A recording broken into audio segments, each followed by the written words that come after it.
पंजाब के सिंगर सिद्धू मूसेवाला की हत्या में जिन 8 शार्प शूटर का नाम आ रहा है उनमें सीकर का सुभाष बानुड़ा उर्फ सूर्या भी शामिल है।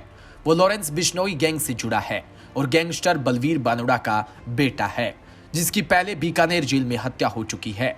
अपने पिता की हत्या का बदला लेने के लिए वह गैंगस्टर बना और अपराध के दलदल में फंसता गया। इसका पिता भी दूध बेचते बेचते शराब के कारोबार में उतरा और उसके बाद अपराध के दलदल में फंस गया था। राजस्थान के सीकर जिले में गैंगवार की कहानी बहुत पुरानी है। 1998 के बाद तो यहाँ गैंगवार खत्म होने का नाम नहीं ले रहा।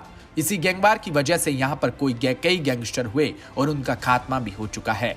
आज भी कई युवा अपराध के दलदल में फंस रहे हैं। सीकर जिले के दाता रामगढ़ तहसील के बानुड़ा गांव का रहने वाला सुभाष कुख्यात गैंगस्टर बलवीर बानुड़ा का बेटा है। बलवीर बानुड़ा 1996 में सीकर कॉलेज में पढ़ते हुए दूध बेचने का काम करता था। इस दौरान शराब के कारोबार में उतर गया। उस वक्त दाता रामगढ़ थाने में पकड़ा गया और इस दौरान गैंगस्टर राजू ठेठ से उसकी दोस्ती हो गई। 2004 तक राजू ठेठ और बलवीर बानुड़ा एक ही गैंग में थे, साथ साथ अपराध करते थे। इन्होंने मिलकर 1998 में सीकर के बेबाराम हत्याकांड को अंजाम दिया। 2004 में जीण माता के एक शराब ठेके को लेकर दोनों के बीच दुश्मनी हो गई। राजू ठेठ गैंग ने ठेके पर बैठने वाले बलवीर बानुड़ा के साले की हत्या कर दी। उसके बाद तो दोनों गैंग में दुश्मनी चरम पर पहुंच गई। इस दौरान बलवीर बानुड़ा की दोस्ती कुख्यात गैंगस्टर आनंदपाल के साथ हो गई। इस हत्या का बदला लेने के लिए उन्होंने 2006 में सीकर में राजू ठेठ के करीबी गोपाल फोगावट की हत्या कर दी। उसके बाद दोनों गैंग एक दूसरे के खून के प्यासे हो गए। जहां मौका मिलता आपस में एक दूसरे के गुर्गों को निपटा देते।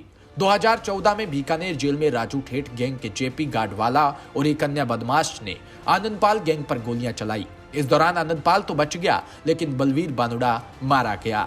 आनंदपाल और उसके गुर्गों ने मिलकर जेल में हमला करने वाले दोनों बदमाशों को भी मार डाला। वहीं अपने पिता की हत्या का बदला लेने के लिए सुभाष बानुड़ा छोटी उम्र में ही अपराध के दलदल में फंस गया। इसी हत्या का बदला लेने के लिए आनंदपाल गैंग ने सीकर जेल में सुभाष बराल से राजू ठेठ पर फायरिंग करवाई थी, लेकिन उस वक्त राजू ठेठ बच गया।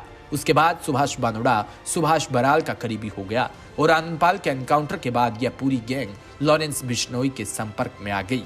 लॉरेंस बिश्नोई ने सीकर में सरपंच सरदार राव की हत्या सुभाष बराल से कहने पर करवाई थी। उसके बाद सुभाष बानुड़ा और सुभाष बराल दोनों लॉरेंस के विश्वास पात्र हो गए।